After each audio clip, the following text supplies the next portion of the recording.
అందరికీ శుభ సాయంత్రం. ఈరోజు మనం ఏపీ డిఎస్సిలో భాగంగా వ్యాకరణం చెప్పుకుంటున్నాం హిందీకి సంబంధించి. అందులో శబ్దభేదిలోని సంజ్ఞ గురించి తెలుసుకున్నాము, సంజ్ఞ యొక్క రూపాంతరాలు తెలుసుకున్నాము. ఇప్పుడు రెండవ ముఖ్యమైనటువంటి అంశమైనటువంటి సర్వనామం.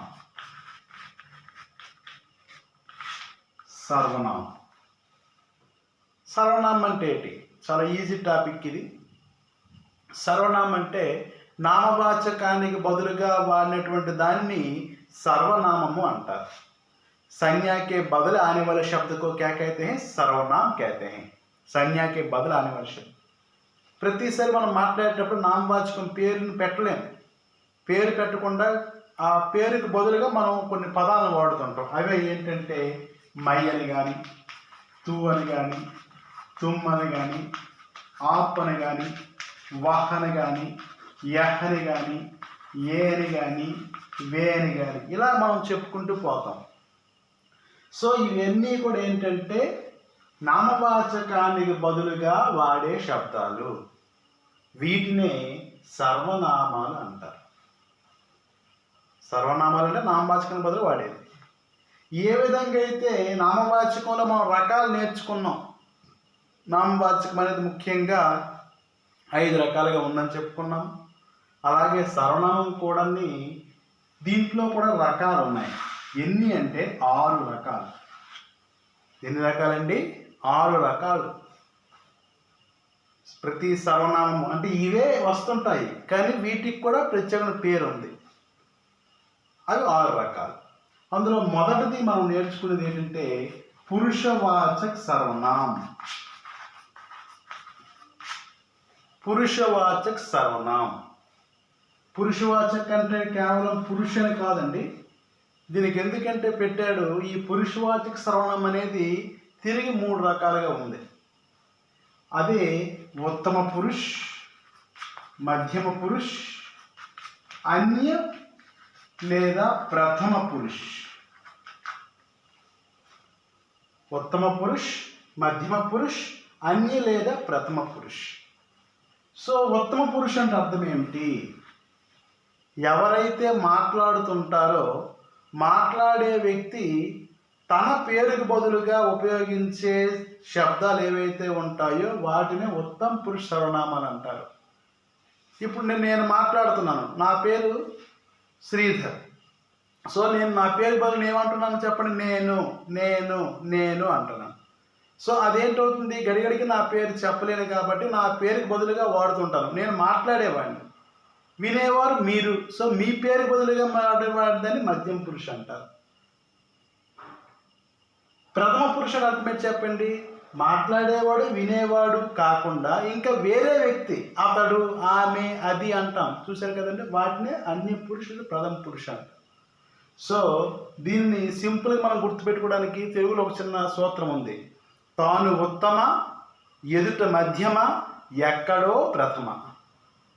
తాను ఉత్తమ అంటే మాట్లాడేవాడు ఉత్తమ పురుషుడు, ఎదుటికుండేవాడు మధ్యమ పురుషుడు, ఎక్కడో ఉండేవాడి గురించి మాట్లాడితే అది అన్య లేదా ప్రథమ పురుష అంటారు.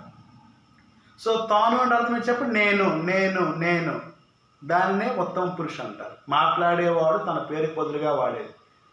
మరి మధ్యమ పురుష అంటే వినేవాడి పేరుకి బదులుగా వాడేదాన్ని. నీవు మీరు, నీవు మీరు ఎదురుకుంటాం కదండి, వాడి గురించి. మరి అన్యం అంటే ఎక్కడో ఉండేవాడు. ఈ మూడింటిని కూడా మనం ఏమంటామంటే పురుషవాచక సర్వనామాలు అంటాం. ఉత్తమ పురుషులు ఏమవుతాయంటే మై, హమ్. మై, హమ్. మై అంటే ఏకవచనము, హమ్ అంటే బహువచనము. మరి మధ్యమ పురుషులు ఏమవుతాయి చెప్పండి? తూ, తుమ్, ఆప్. ఎదురుకుండేవాడు మనకన్నా చిన్నవాడైతే తూ అంటాము, మన వయస్కులు అయితే తుమ్ అంటాము, రెస్పెక్టబుల్ పర్సన్స్ పెద్దవాళ్ళు అయితే ఆప్ అంటాం. మరి అన్య లేదా ప్రథమ అంటే వహ్, యహ్. సో అతడు, ఆమె, అది, ఇది, వారు, అవి బహువచనాలు కూడా ఉంటాయి. ఏ, వే. సో వీటిని ఏమంటారు అంటే పురుషవాచక సర్వనామాలు అంటారు. పురుషవాచక సర్వనామాలు ముఖ్యంగా ఎన్నండి? 3 రకాలుగా క్లాసిఫై చేయబడ్డాయి. మళ్ళీ పురుషవాచకంలో సభ విభాగాలు, ఉప విభాగాలు. అవి ఏంటంటే ఉత్తమ పురుషు, మధ్యమ పురుషు, అన్య లేదా ప్రథమ పురుష్. ఉత్తమ పురుషుడు అంటే తాను ఉత్తమ, ఎదుట మధ్యమ, ఎక్కడో ప్రథమ. దానిని మనం ఏమంటామంటే పురుషవాచక సర్వనామం అంటాం. రెండవది పురుషవాచక సర్వనామైన తర్వాత రెండవది నిజవాచక సర్వనామం. ఏంటండి? నిజవాచక సర్వనామం. నిజవాచక సర్వనామం ఏంటంటే నిజవాచక్ అంటే మాట్లాడే వ్యక్తి అవ్వచ్చు, లేకపోతే వినేవాడి వ్యక్తి పక్కన అవ్వచ్చు, మై పక్కన అవ్వచ్చు, తుమ్ పక్కన అవ్వచ్చు, వహ పక్కన అవ్వచ్చు. స్వయం తన స్వయం గురించి, తన స్వయం సిద్ధితనాన్ని గురించి, తన యొక్క సెల్ఫ్ గురించి చెప్పినప్పుడు ఉపయోగించే దాన్ని నిజవాచక సర్వనామం అంటారు. అదేంటంటే అపనా, ఖుద్, స్వయం. మై మేరా కామ్ కర్తా హూ అనకూడదు, మై అపనా కామ్ కర్ రహా హూ. చూసారా? అంటే మై సెల్ఫ్ అంటాం, ఇంగ్లీష్లో తెలిసి ఉంటుంది కదండి. నేను నా పని చేసుకుంటున్నాను అంటే నా స్వంతం. సో దాన్ని నిజవాచక సర్వనామం అంటారు. దీన్ని ఏమంటారు చెప్పండి? నిజవాచక సర్వనామం. అంటే స్వయం, మన తాలూకు స్వయం అన్నా, ఖుద్ అన్న, ఇది ఖుద్ అనేది ఉర్దూ పదం. స్వయం మై స్వయం కర్తాను, మై స్వయం రెండు వచ్చి చూసారు అక్కడ. మై అనేది ఒక సర్వనామే, స్వయం అనేది కూడా సర్వనామే. ఆ స్వయం అనేది ఏ సర్వనామం అవుతుంది చెప్పండి? నిజవాచక సర్వనామం. वह अपना काम करता है, वह अपना गाँव जाता है, वह अपना गाँव. వాడు అతని ఊరు వెళ్తున్నాడు అంటే తన సొంత ఊరు వెళ్తున్నాడని చెప్తున్నాం అన్నమాట. సో అలాగే మన తాలూకా నిజత్వాన్ని గురించి కానీ, మన తాలూకా సెల్ఫ్ గురించి కానీ, మన తాలూకా ఆత్మ గురించి కానీ చెప్పుకునేటప్పుడు మనం ఉపయోగించే సర్వనామాలు ఏవైతే ఉంటాయో వాటిని నిజవాచక సర్వనామాలు అని చెప్పేసి అంటారు. ఉత్తమ పురుషు, మధ్యం పురుషు, అన్య పురుషుతో పాటే ఆ పదాలతో పాటు ఇవి మళ్ళీ ఎడిషనల్గా వస్తూ ఉంటాయి. మై వచ్చినా, తుమ్ వచ్చినా, వాహ్ వచ్చినా, ఆప్ వచ్చినా వాటి ప్రక్కనే వస్తుంటాయి. అందుకే వీటిని ఏమన్నారంటే నిజత్వాన్ని. నిజత్వం అంటే అతని తాలూకా సెల్ఫ్ని తెలియజేసేవి, అతని తాలూకా స్వరూపాన్ని తెలియజేసేవి, అతని తాలూకా నిజత్వాన్ని తెలియజేసే వాటినే నిజవాచక సర్వనామాలు అని చెప్పేసి అంటారు. సో ఇవి రెండు రకాలు, పురుషవాచక సర్వనామం ఒకటి, అలాగే ఏంటండి నిజవాచక సర్వనామం. ఇక మూడో రకం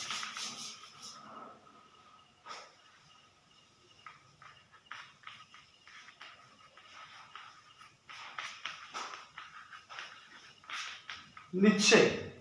అంటే ఒక నిశ్చితత్వాన్ని గురించి. అంటే నిశ్చితత్వం అర్థం ఏంటి చెప్పండి? ఇక్కడ ఒక పెర్ఫెక్షన్ అన్నమాట. ఖచ్చితంగా ఆ విషయం గురించి చెప్పడం అన్నమాట. ఆ పేరుకు బదులుగా వాడే పదాలు ఏవైతే ఉంటాయో వాటిని నిశ్చయవాచక సర్వనామాలు అంటారు. అవి ఏంటంటే వహు, యహు. వీటి యొక్క బహువచన రూపాలు వే, ఏ. ఇవేంటి చెప్పండి? వహ్ ఆ రహా హై, అతను వస్తున్నాడు. సో అక్కడ ఏమైంది చెప్పండి? ఖచ్చితత్వాన్ని చెప్తుంది, అతను వస్తున్నాడు. వహ్ ఆ రహా హై. ఏ జా రహే హై, వీళ్ళు వెళ్తున్నారు. సో అక్కడ వీళ్ళు, వాళ్ళు, అతను, ఆమె అవన్నీ పర్ఫెక్షన్గా ఇస్తాం అనమాట. అంటే ఖచ్చితంగా చెప్తున్నాం. దాన్ని ఏమంటామంటే నిశ్చయవాచక సర్వనామాలు అంటారు. మరి నిశ్చయవాచక సర్వనామాలనే మనం ఏమన్నాం చెప్పుకోండి. అలా అక్కడ పురుషవాచక సర్వనామంలో అన్య లేదా ప్రథమ పురుషు అనుకున్నాం. అవే సర్వనామాలు, కానీ వాటి యొక్క వాడుకు బట్టి అది పురుషవాచకమా, అది నిశ్చయవాచకమా మనము ఐడెంటిఫై చేయవలసినటువంటి సందర్భం ఎంతైనా సరే ఉంటుంది. అందుకని చెప్పేసి దాన్ని మనం గమనించాలి. ఏంటంటే చెప్పండి నిశ్చయవాచక సర్వనామం. ఇక్కడ నాలుగోది వచ్చేసరికల్లా అనిశ్చయవాచక సర్వనామం. దీనికి ఫైట్ ఆపోజిట్. అనిశ్చయవాచక అంటే అర్థం ఏంటి చెప్పండి? పర్ఫెక్షన్ ఉండదు, నిశ్చితత్వం ఉండదు. కోయి ఆ రహా హై, ఎవరో వస్తున్నారు. కోయి ఆ రహా హై, ఎవరో. చూడండి అక్కడ కోయి. కోయి అనేది ఏం చెప్పండి? ఇది ఎవరో ఒక పేరుకి బదులుగా, అంటే ఎవరో తెలియదు, అతని పేరు తెలియదు మనకి. సో ఆ పేరు తెలియని బదులుగా వాడాం కాబట్టి అది సర్వనామం అంటాము. కానీ ఇది ఏది ప్రకటిస్తుంది చెప్పండి? అనిశ్చితత్వాన్ని ప్రకటిస్తుంది. ఏది ప్రకటిస్తుంది చెప్పండి? అనిశ్చితత్వాన్ని, పెర్ఫెక్షన్ కాదు. కోయి ఎవడో తెలియదు మనకి.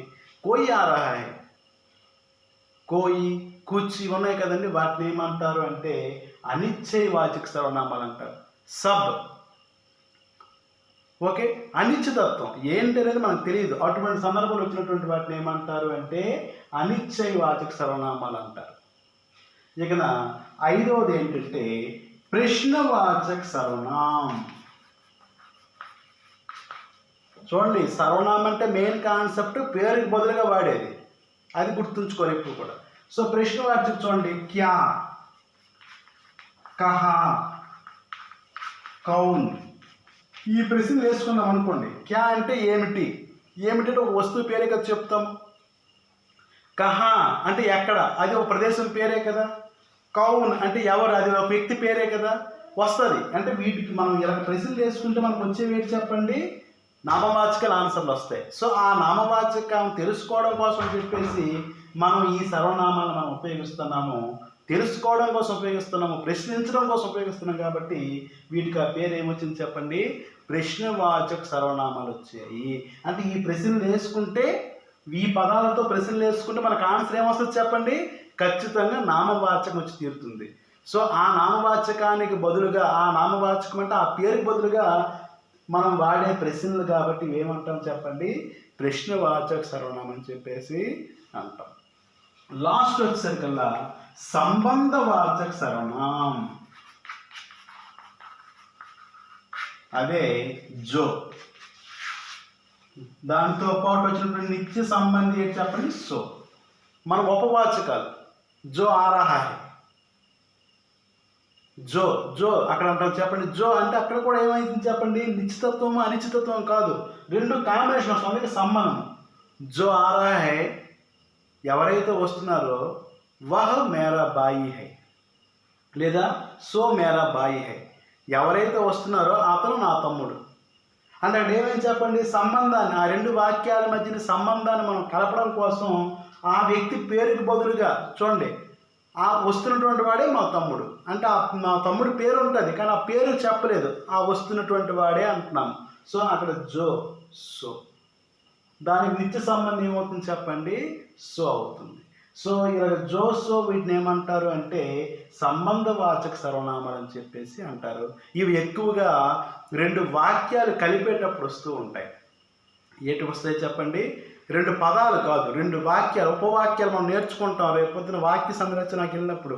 అటువంటి సందర్భాలు ఉపయోగించినటువంటి జో సో వచ్చినటువంటివన్నీ కూడా ఏమవుతాయి చెప్పండి, ఇవి కూడా సర్వనామాలు అవుతాయి. ఈ విధంగా సర్వనామం అనేది ముఖ్యంగా 6 రకాలుగా ఉంది. సర్వనామం అంటే నామవాచకానికి బదులుగా వాడేదాన్ని సర్వనామం అంటాం.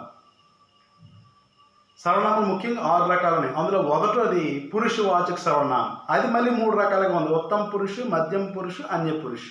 ఉత్తమ పురుషు అంటే తాను మాట్లాడేవాడు పేరుకి బదులుగా ఉపయోగించే పదాలని ఉత్తమ పురుషు అంటారు. వినేవాడు వాడి పేరుకి బదులుగా ఉపయోగించే పదాలని మధ్యం పురుషు అంటారు. వీళ్ళిద్దరూ కూడా ఎక్కడ ఉండేవాడి పేరుకి బదులుగా వాడే పదజాలం ఏదైతే ఉందో దాన్ని అన్య పురుషులు ప్రథమ పురుషు అంటారు. తాను ఉత్తమ, ఎదుట మధ్యమ, ఎక్కడో ప్రథమ. రెండోది నిజవాచక సర్వనామం.